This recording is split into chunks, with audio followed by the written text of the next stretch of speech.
तो ये कहानी है छत्तीसगढ़ के एक छोटे से गांव पंजार की। पंजार गांव में एक छोटा सा कुम्हार रहता था जिसका नाम था भगीरथी।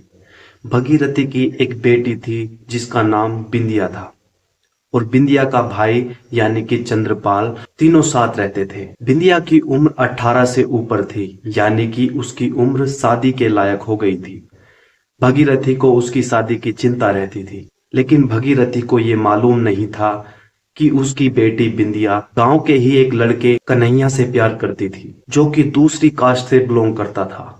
बिंदिया कन्हैया से प्यार करे और उसके साथ अपना घर बसा ले, ये बात चंद्रपाल और उसके बाप भगीरथी को बिल्कुल भी मंजूर नहीं थी। लेकिन कहानी में अब एक ऐसा दिन आने वाला था जिसके बाद बिंदिया और कन्हैया दोनों हमेशा हमेशा के लिए एक दूसरे से अलग होने वाले थे। तारीख थी 2 दिसंबर 1994, जब बिंदिया और कन्हैया दोनों एक साथ घर से गायब हो जाते हैं। सभी को लगा कि बिंदिया और कन्हैया दोनों गांव छोड़कर चले गए हैं और दोनों ने शादी करने का निर्णय कर लिया है। इसी कारण से गांव वालों ने और भगीरथी और उसके भाई चंद्रपाल ने पुलिस स्टेशन में रिपोर्ट नहीं लिखाई। लेकिन किसी को क्या मालूम था कि कन्हैया और बिंदिया दोनों उसी गांव में मौजूद थे और दोनों कहीं गांव छोड़कर भागे नहीं थे। बिंदिया और कन्हैया को गायब हुए लगभग 9 दिन हो चुके थे और अब कुछ ऐसा होने वाला था जिसे किसी ने भी महसूस नहीं किया था। तारीख थी 11 दिसंबर 1994, जब गांव में चारों तरफ अफरा तफरी मच गई। गांव का ही एक व्यक्ति जिसका नाम नंदू था, सुबह 9 बजे 11 दिसंबर 1994 को घर से निकलता है। वह घर से पास की सेंचुरी में जाने के लिए निकलता है, जहां पर उसने काजू के पेड़ पर 2 लाशें टंगी हुई देखी। लाशें इतनी सड़ चुकी थी कि पहचानना बिल्कुल भी मुमकिन नहीं था। जिसके बाद नंदू भागकर सरपंच जी के पास जाता है, जिनका नाम बरन सिंह ठाकुर था। सरपंच जी फौरन आसपास के लोगों को लेकर घटना स्थल के लिए निकलते हैं। जैसा कि मैंने पहले ही बताया है कि दोनों की लाशें इतनी सड़ चुकी थी कि उन्हें पहचानना बिल्कुल भी मुमकिन नहीं था। लेकिन तभी चंद्रपाल और उसका बाप भगीरथी वहां पर आते हैं और चंद्रपाल कन्हैया और बिंदिया की लाश को पहचान लेता है। जिसके बाद चंद्रपाल और गांव का एक व्यक्ति भोपाल सिंह पुलिस को खबर करता है। पुलिस लगभग 4 बजे इस रिपोर्ट को दर्ज करती है और घटना स्थल पर पहुंच जाती है।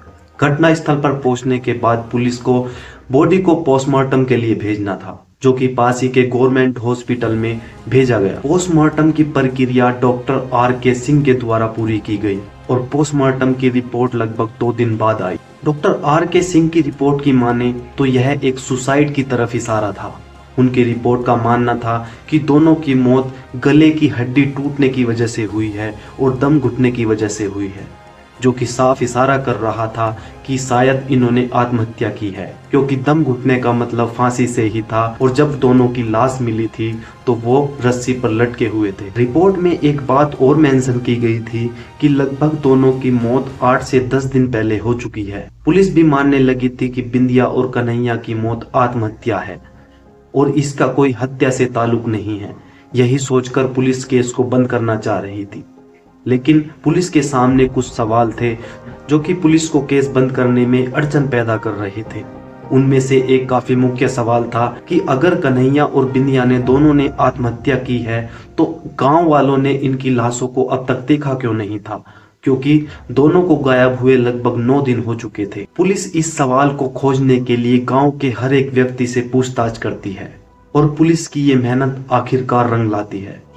गांव के कुछ व्यक्तियों ने इकट्ठा होकर पुलिस को बताया कि 2 दिसंबर 1994 को पंचायत में एक टीवी प्रोग्राम चल रहा था। तभी अचानक कन्हैया वहां से उठता है और पास ही के हैंड पंप यानी कि नल पर जाता है और अपनी कुल्हाड़ी को पैना करने लगता है, नुकीला करने लगता है। उसी समय वहां पर बिंदिया का भाई चंद्रपाल आता है और कन्हैया को अपने साथ लेकर अपने घर चला जाता है। जिसके बाद पुलिस को शक हो चुका था कि शायद ये सभी करा धराया चंद्रपाल और उसके बाप भगीरथी का किया हुआ है। जिसके बाद पुलिस चंद्रपाल और भगीरथी को रिमांड पर रखती है। कठोर पूछताछ के बाद भगीरथी और चंद्रपाल आखिरकार अपना मुंह खोल देते हैं।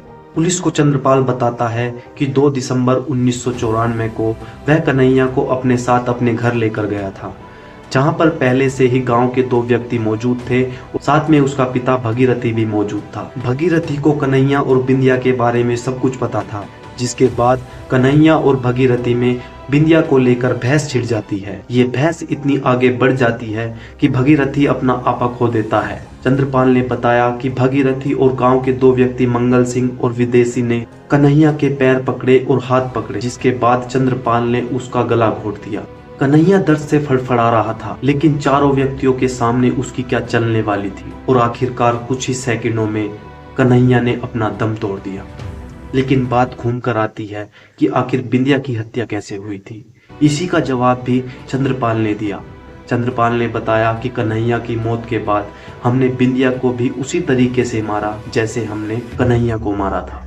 लेकिन अगर दोनों की मौत 2 दिसंबर 1994 को हो गई थी, तो आखिर 11 दिसंबर 1994 तक बॉडी कहाँ थी? जिसका जवाब चंद्रपाल ने बताया कि लगभग हमने 2 दिन तक बिंदिया और कन्हैया की बॉडी को अपने घर में ही रखा, जिसके बाद बॉडी ने सड़ना शुरू कर दिया और हमें मजबूरीवश उन दोनों की बॉडी को काजू के पेड़ पर लटकाना पड़ा। लेकिन दोनों का बयान तो हो चुका था, जिसके बाद पुलिस को बाकी के लोगों को पकड़ना था, और जो कि पुलिस आसानी से पकड़ भी लेती है। निचली अदालत में केस चलाया जाता है और अदालत का फैसला निकल कर आता है कि सभी को उम्र कैद की सजा दी जाए, यानी कि भगीरथी, चंद्रपाल और मंगल सिंह और विदेशी को उम्र कैद की सजा सुनाई गई।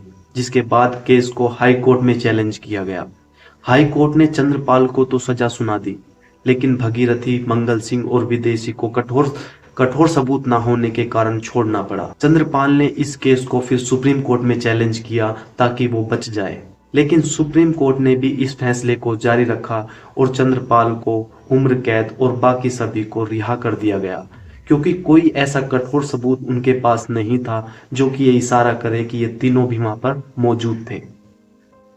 धन्यवाद दोस्तों, आज की कहानी हम यहीं पर समाप्त करते हैं और नेक्स्ट कहानी हम आप लोगों का प्यार देखकर फिर से लेकर आएंगे। धन्यवाद।